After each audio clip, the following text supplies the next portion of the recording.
આપણે દાખલા નંબર 19 વ્યવહારમાં કીધું છે કે પેટાનોંધ રાખતા નથી, નીચેના વ્યવહારોની નોંધ કરી ખાસ આમનોંધ લખો. ચલો, ખાસ આમનોંધનું ચેપ્ટર આવી ગયું છે, બરોબર. ખાસ આમનોંધનું ચેપ્ટરની આમનોંધ લખીએ આપણે. એક સેકન્ડ, કેમેરો સેટ કરી લો. બરાબર. દાખલા નંબર 19 પહેલો જ છે. 5000ની હુંડી મુકેશને લખી, જે તેણે સ્વીકારી અને પરત કરી. ચલો, તારીખ શું છે, વર્ષ નથી આપ્યું, ડાયરેક્ટ લખી દઈએ. લેણી ઊંડી ખાતે ઉધાર શું થશે? લેણી ઊંડી ખાતે ઉધાર. કોને ઉપર લખવામાં આવી? મુકેશ ઉપર. તો તે મુકેશ ખાતે 5000. સેકન્ડ, વિનોદની લખેલી 7000ની હુંડી સ્વીકારી અને પરત કરી. હુંડી સ્વીકારી અને પરત કરી મતલબ દેવી હુંડી. તો વિનોદ ખાતે ઉધાર, વિનોદ ખાતે ઉધાર, તે દેવી હુંડી ખાતે, દેવી હુંડી ખાતે કેટલી રકમ છે? 7000ની. તો 7000. ત્રીજો વ્યવહાર, સુરેશને 2000નો માલ પરત કર્યો, બરોબર. સુરેશને આપણે માલ વેચ્યો હશે, જે આપણે માલ પરત કર્યો. તો અહીંયા લેણી ઊંડી દેવી ઊંડી નથી કરવાનું, માલ પરત કરવામાં આવે છે. તો સુરેશ ખાતે ઉધાર, સુરેશ ખાતે ઉધાર, તે ખરીદ પરત ખાતે, પરત ખાતે 2000નો કર્યો છે. તો 2000 અને 2000, બરોબર. પછી ટોટલ કરી દેવાનું છે તમારે. 5 ને 5 10, 11 13 14 14,000. વ્યવસ્થિત કોષ્ટક બનાવીને આમનોંધ લખજો, બરોબર. તમે ડાયરેક્ટ આ રીતે ના ઉતાર દેતા. આ ખાલી વિડીયોમાં સમજાવવા માટે ટાઈમ બચે એટલા માટે હું ફટાફટ કરું છું. ચલો, નેક્સ્ટ દાખલા નંબર 20. ચલો, 20મો પણ ખાસ આમનોંધનો છે. પહેલું જ કીધું છે આપણને કે 8000ની હુંડી મયુર સ્ટોર્સને લખી, સ્વીકારી અને પરત કરી. મયુર સ્ટોર્સ પર લખવામાં આવે છે મતલબ લેણી ઊંડી. લેણી ઊંડી ખાતે ઉધાર, લેણી ઊંડી ખાતે ઉધાર. કોના ઉપર લખવામાં આવી? મયુર ઉપર. તે મયુર ખાતે કેટલાની ઊંડી હતી? 8000ની. 8000. સેકન્ડ તારીખ, 300નો માલ મયંકને આપણને પરત કર્યો. માલ પરત કરે છે. જો વર્ડ વાંચો, મયંકે આપણને પરત કર્યો. આપણને ક્યારે પરત કરે? જ્યારે આપણે માલ વેચ્યો હોય, બરોબર. તો વેચાણ પરત ખાતે ઉધાર, વેચાણ પરત ખાતે ઉધાર, તે મયંક ખાતે, મયંક ખાતે કેટલાનો? 300નો. 300. ત્રીજો વ્યવહાર, 1000 મુકેશ પાસેથી લેવાના છે, જે હવે મળી શકે નથી. મુકેશ પાસેથી પૈસા 1000 લેવાના હતા, જે હવે મળવાના જ નથી, મતલબ ગાલખાત થઈ, બરોબર. ગાલખાત આપણું નુકસાન કહેવાય. ગાલખાત ખાતે ઉધાર, તે કોના ઉપર ગાલખાત થઈ? મુકેશ ઉપર. તે મુકેશ ખાતે 1000, બરોબર. ચલો, દાખલા નંબર 21. ટોટલ કરી દેવું તમારે, બરોબર. 8 ને 1 9, 9300. 9300. ચલો, નેક્સ્ટ આગળ વધીએ. 21મો વ્યવહાર, નીચેના વ્યવહારો પરથી આમનોંધ લખો. ચલો, આમાં પણ આમનોંધ લખવાની છે. પહેલો વ્યવહાર છે કે 1000નો માલ રેલ રાહત ફંડ માટે આપ્યો. ચલો, રેલ રાહત ફંડ એક પ્રકારે આ ધર્માદા કહેવાશે, બરોબર. આપણે કોઈ માલ આપણે દાન કરીએ છીએ, તો આની આમનોંધ આ રીતે લખી શકાય કે ધર્માદા ખાતે ઉધાર, ધર્માદા ખાતે ઉધાર, રેલ રાહત માટે આપ્યો એટલે ધર્માદા ખાતે ઉધાર. તે માલ આપ્યો છે મતલબ ખરીદ ખાતે, 1000.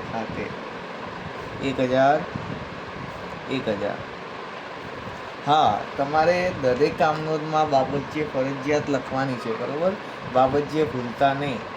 બાબતચીય નહીં લખો તો માર્ક કપાઈ જશે, બરાબર. એટલે ફરજિયાતપણે દરેક કામનોંધના ખાનામાં વ્યવહારની નીચે બાબતચીય લખવાની છે, બરાબર. ટાઈમ બચાવવા માટે હું બાબતચીય નથી લખતો, અને બાબતચીયમાં કંઈ સમજાવવાનું નથી. બાબતચીયમાં શું લખવાનું છે? જે વ્યવહાર આપેલો છે એ આખો વ્યવહાર તમારે લખી નાખવાનો છે, બરાબર. ચલો, બીજો વ્યવહાર કીધું છે 4000નું ફર્નિચર ખરીદ્યું, તેના બદલામાં 3500નો માલ આપ્યો. એક તરફ ફર્નિચર ખરીદવામાં આવે છે, એક તરફ માલ આપવામાં આવે છે. તો ફર્નિચર ખરીદ્યું એ નથી જોવાનું, આપણે ઉલટાનો આપણો માલ તો જાય છે ને, બરાબર. તો ફર્નિચર આવે છે તો ફર્નિચર ખાતે પૂરા.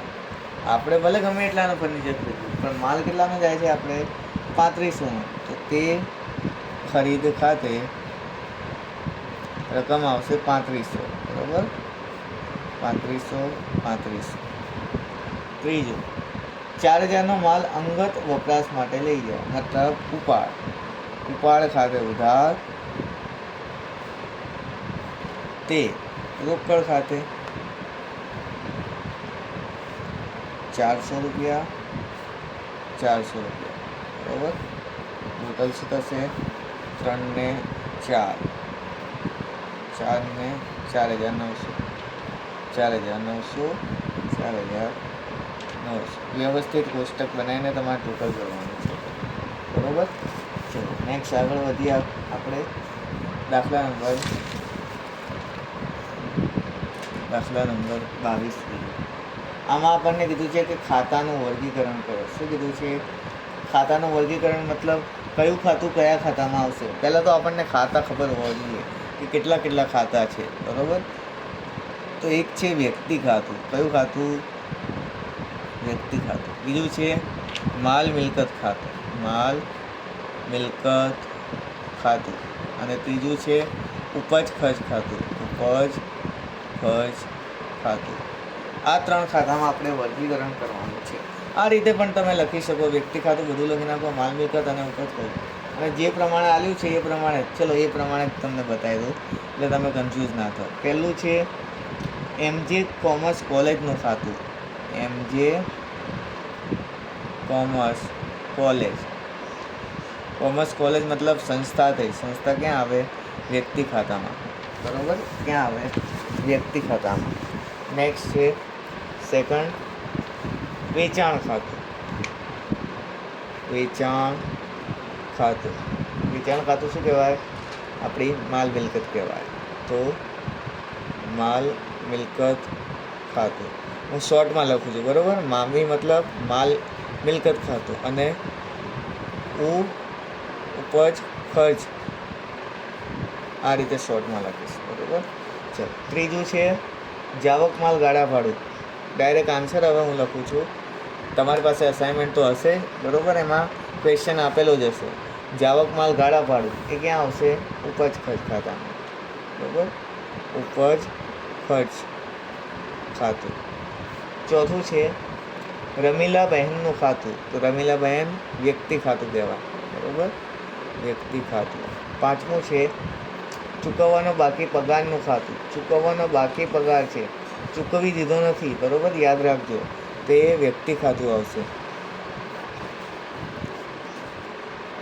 છઠ્ઠું મોટર કારનું ખાતું. મોટર કાર આપણી માલ મિલકત કહેવાય, તો માલ મિલકત ખાતું. સાતમો વ્યવહાર યુનિયન ઇન્સ્યોરન્સ કંપની. ચલો, સંસ્થા છે, વ્યક્તિ ખાતું. નેક્સ્ટ ટાટા એન્ડ સન્સનું ખાતું. ટાટા એન્ડ સન્સ શું કહેવાય છે? સંસ્થા કહેવાય. સંસ્થા મતલબ વ્યક્તિ ખાતું. 8મું વ્યક્તિ ખાતું. 9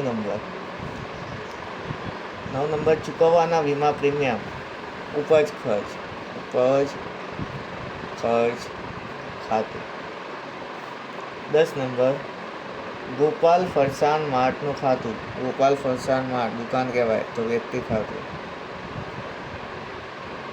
ચલો, હવે અહીંયા લખું છું હું જેટલા વધ્યા એટલા. 11 નંબર ટ્રેડમાર્કનું ખાતું, ટ્રેડમાર્ક આપણી મિલકત કહેવાય, બરોબર. તો માલ મિલકત ખાતું. એના પછી ચલો પૂરું ટ્રેડમાર્ક છેલ્લું હતું, બરોબર. ખ્યાલ આવ્યો? તમારે આ રીતે જ તમે લખી શકો, અથવા તો તમારે પાર્ટ પાડવા હોય આવી રીતે વ્યક્તિ ખાતું અહીંયા લખી નાખો, બધા માલ મિલકત અહીંયા લખી નાખો, ઉપજ હોય તો પણ તમારે ચાલી શકે, બરોબર. આન્સર ખોટો ના પડે. અને આ રીતે લખવું હોય તો પણ આન્સર ખોટો નહીં પડે. પણ આ રીતે તમારે ક્વેશ્ચન સાથે લખવાનું, બરોબર. આ રીતે ડાયરેક્ટ આન્સર નહીં લખી દેવાના. જેમ આ લખ્યું ને મેં, MJ કોમર્સ કોલેજ વ્યક્તિ ખાતું, વેચાણ ખાતું, માલ મિલકત ખાતું, એ રીતે ક્વેશ્ચન સાથે. કેમ કે આમાં 22માં તમને 1, 2, 3, 4 નંબર નથી આપ્યા. જો નંબર આપ્યા હોત તો તમને આ રીતે ડાયરેક્ટ આન્સર લખી શકતા, બરાબર. ત્યારબાદ જોઈએ દાખલા નંબર 23. 23માં શું કીધું છે? ખાતા બંધ કરવાની આમનું, બરાબર. ચલો એકદમ ઇઝી છે, કશું જ છે નહીં આમાં, યાદ જ રાખી લો. સ્વાધ્યાયનો છેલ્લો દાખલો આપેલો છે, બરાબર, એ યાદ રાખી લેવાનો છે. પહેલું છે મળેલ વ્યાજનું ખાતું. તો મળેલ વ્યાજ ખાતે ઉધાર તે નાનું ખાતે. નાનું ખાતે મતલબ નફા નુકસાન ખાતે, બરાબર. 800 રૂપિયા, 800 રૂપિયા. બીજું છે જાહેરાત ખર્ચનું ખાતું. તો નાનું ખાતે ઉધાર તે જાહેરાત ખર્ચ ખાતે 1500 રૂપિયા, 1500 રૂપિયા, બરાબર. ત્રીજું પગારનું ખાતું. એકદમ ઈઝી. નાનું ખાતે ઉધાર, નાનું મતલબ નફા નુકસાન ખાતું, તે પગાર ખાતે. કેટલી રકમ છે? 4000. 4000. પછી ટોટલ કરી દઈશું એટલે 4 ને 5, 8 ને 1, 6, 6300, 6300. વ્યવસ્થિત તમારે ખાનું દોરીને, આમનોટનું ખાનું દોરીને બનાવવાનું છે, બરાબર. ચલો નેક્સ્ટ આગળ વધીએ. દાખલા નંબર 24. 24માં શું કીધું છે? ખાસ આમનોટ લખવાની છે 24માં. ચલો પહેલી નોટ છે કે મયુર નામના દેવાદાર પર લેણાની વસૂલાત માટે 8000ની હુંડી લખી, જે સ્વીકારી અને પરત કરી. હુંડી લખી, સ્વીકારી, પરત કરી, એનો મતલબ લેણી હુંડી, બરાબર. તમારે કોષ્ટક બનાવીને, આમનોટનું કોષ્ટક બનાવીને એન્ટ્રી કરવાની. ચલો લેણી હુંડી ખાતે ઉધાર. પ્રશ્ન 22. લેણી હુંડી ખાતે ઉધાર કોના ઉપર લખવામાં આવી? મયુર ઉપર. તે મયુર ખાતે 8000, 8000. સેકન્ડ, આપણા 7000 દેવા પેટે કેતને લખેલે 5000ની હુંડી આપણે સ્વીકારી અને પરત કરી. કેતન ઉપર લખવામાં આવે અને આપણે સ્વીકારીને પરત કરી. તો કેતન ખાતે ઉધાર. કઈ હુંડી આવશે? દેવી હુંડી. દેવી હુંડી ખાતે, દેવી હુંડી ખાતે 5000, 5000. ત્રીજો વ્યવહાર, મયુરે સ્વીકારેલી હુંડી પાકતી તારીખે નકરાઈ, બરાબર. તો મયુર ખાતે ઉધાર, મયુર ખાતે ઉધાર. તે લેણી હુંડી ખાતે, લેણી હુંડી ખાતે 8000, 8000. નેક્સ્ટ આગળ વધીએ. ચોથો વ્યવહાર, 4000નો માલ ચેતનને પરત કર્યો. આ માલ 10 દિવસ પહેલાં 3 માસની મુદતે શાક પર ખરીદવામાં આવ્યો હતો. તો શું થશે આમનો? ચેતન ખાતે ઉધાર, ચેતન ખાતે ઉધાર. ચેતને પરત કર્યો મતલબ તે ચેતનને પરત કર્યો, તે ખરીદ પરત ખાતે. કેટલાનો માલ? 4000, 4000, 4000, બરાબર.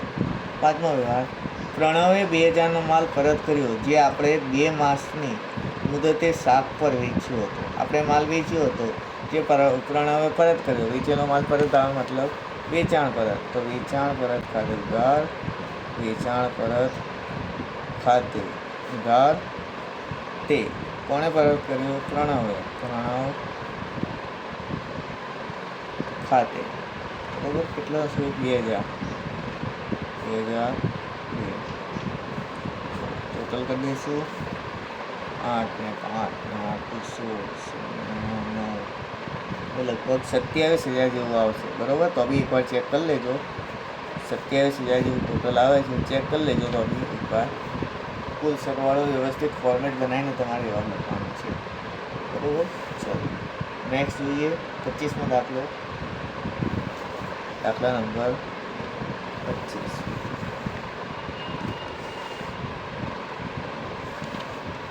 આ પણ ખાતા બંધ કરવાની આમનો જ છે. બરાબર. પહેલું પગાર ખાતે. આ તો આગળ આવી ગયું, એનો એ જ ફરીથી કીધું છે. પગાર ખાતે તો નફા નુકસાન ખાતે ઉધાર, નાનું ખાતે ઉધાર, તે પગાર ખાતે. પગાર ખાતે કેટલી રકમ છે? 8,000. 8,000. 8,000. સેકન્ડ ડિવિડન્ડ ખાતું. ડિવિડન્ડ ખાતું પણ એ આમનો જ આવશે. નાનું ખાતે ઉધાર, તે ડિવિડન્ડ ખાતે. ડિવિડન્ડ ખાતે 6,000. 6,000. ત્રીજું જાહેરાત ખર્ચનું ખાતું. તો સેમ જ. નાનું ખાતે ઉધાર, તે જાહેરાત ખર્ચ ખાતે 12,000. 12,000. વ્યવસ્થિત તમારે ફોર્મેટ બનાવવાનું છે. બરાબર. આમનોંધનું તારીખ, વિગત, ખાપા, ઉધાર અને જમા, અને બાબત જે લખવાની ફરજિયાત આમાં પણ લખવી પડશે. બરાબર. ચલો બાબત જેમાં 4 મળેલ વ્યાજનું ખાતું. તો મળેલ વ્યાજ ખાતે ઉધાર, મળેલ વ્યાજ ખાતે ઉધાર, તે નાનું ખાતે કેટલા છે? 3,000. 3,000. બરાબર. નેક્સ્ટ આગળ જોઈએ. 5મું છે વીમા પ્રીમિયમ. વીમા પ્રીમિયમ પછી છે મળેલ ફાળું. નાનું ખાતે ઉધાર, તે વીમા પ્રીમિયમ ખાતે. વીમા પ્રીમિયમ ખાતે કેટલાનું છે? 5,000. 5,000. 5,000. બરાબર. ચલો છઠ્ઠો વ્યવહાર છે મળેલ ભાડા ખાતું. તો મળેલ ભાડા ખાતે ઉધાર, આપણે આવક કહેવાય. ભાડા ખાતે ઉધાર, તે નાનું ખાતે. તે નાનું ખાતે. બરાબર. જવાબ આવશે 4,000 રકમ આવશે. 4,000. 4,000. ટોટલ 5 ને 4 9, 9 ને 8, 8 ને 6 12 ને 3 આશરે 38,000 જેવું લગભગ થાય છે. તો પણ જોઈ લેવું. 38,000. 38,000. બરાબર. ચલો એના પછી ફરીથી ખાતા બંધ કરવાની જામનોંધ આપેલી છે તમને. દાખલા નંબર 26. પહેલું મજૂરી ખાતું. મજૂરી પહેલાં તો મજૂરી કયા ખાતામાં આવે? નફા નુકસાનમાં આવે કે વેપાર ખાતામાં? વેપાર ખાતામાં આવે. બરાબર. યાદ રાખજો. તો વેપાર ખાતે ઉધાર, તે મજૂરી ખાતે. મજૂરી ખાતે 500. 500. સેકન્ડ મળેલ ભાડા ખાતું. ચલો ત્રીજી વાર આવ્યું. તો મળેલ ભાડા ખાતે ઉધાર, તે નાનું ખાતે 6,000. 6,000. આ પણ તમારે વ્યવસ્થિત આમનોંધનું પુસ્તક દોરીને લખવાનું છે. બરાબર. ચલો ત્રીજું સ્ટેશનરી ખર્ચ ખાતું. નાનું ખાતે ઉધાર, તે સ્ટેશનરી ખર્ચ ખાતે 700. 700. બરાબર. ચોથું મળેલ કમિશન. કમિશન આપણને મળ્યું છે. તો મળેલ કમિશન ખાતે ઉધાર, કમિશન ખાતે ઉધાર, તે નાનું ખાતું 800 રૂપિયા 800 રૂપિયા, બરાબર. ચલો, પાંચમું છે સ્ટેશનરી ખર્ચ ખાતું, સોરી આ તો આવી ગયું. ઓફિસ ખર્ચ ખાતું, નાનું ખાતું ઉધાર તે ઓફિસ ખર્ચ ખાતું, ઓફિસ ખર્ચ ખાતું 900 રૂપિયા. અને છેલ્લું છે મળેલ દલાલી ખાતું, દલાલી આપણી આવક કહેવાય. મળેલ દલાલી ખાતે ઉધાર, ખાતે ઉધાર તે નાનું ખાતું કેટલું છે 1000 રૂપિયા, 1000 બરાબર. ચલો, સરવાળો જોઈ લેજો, બરાબર. તો આ વિડીયો અહીંયા સુધી રાખીએ છીએ, બરાબર. વિડીયો ખૂબ જ લાંબો થઈ ગયો છે. જો વિડીયો ગમ્યો હોય તો લાઈક કરો. ટૂંક જ સમયમાં પાર્ટ 2 પણ આવી રહ્યો છે, બરાબર. જો આવતીકાલે થઈ શક્ય હોય તો આવતીકાલે આવી જશે પાર્ટ 2, અને રવિવાર સુધી વિભાગ બી અને ઈનું પણ સોલ્યુશન આવી જશે, બરાબર. અને સોમવાર મંગળવાર આસપાસ તમને એફનું એટલે કે અકાઉન્ટનું પૂરેપૂરું સોલ્યુશન આ એક અઠવાડિયામાં જો શક્ય હોય તો થઈ જશે, એક અઠવાડિયા ગુરુવાર શુક્રવાર સુધી, બરાબર. જો વિડીયો ગમ્યો હોય તો લાઈક કરો, શેર કરો તમારા મિત્રો સાથે, અને વિડીયો તમે પૂરો જુઓ, બરાબર. ઘણા લોકો પછી વિડીયો જોયા પછી કોમેન્ટ કરે છે કે આમાં આ કઈ રીતે આવ્યું, આ કઈ રીતે આવ્યું, બરાબર. આમાં ના આવે, પણ વિડીયો જુઓ, બરાબર. એમાં હું દરેક વસ્તુ સમજાવીને તમને લખાવું છું.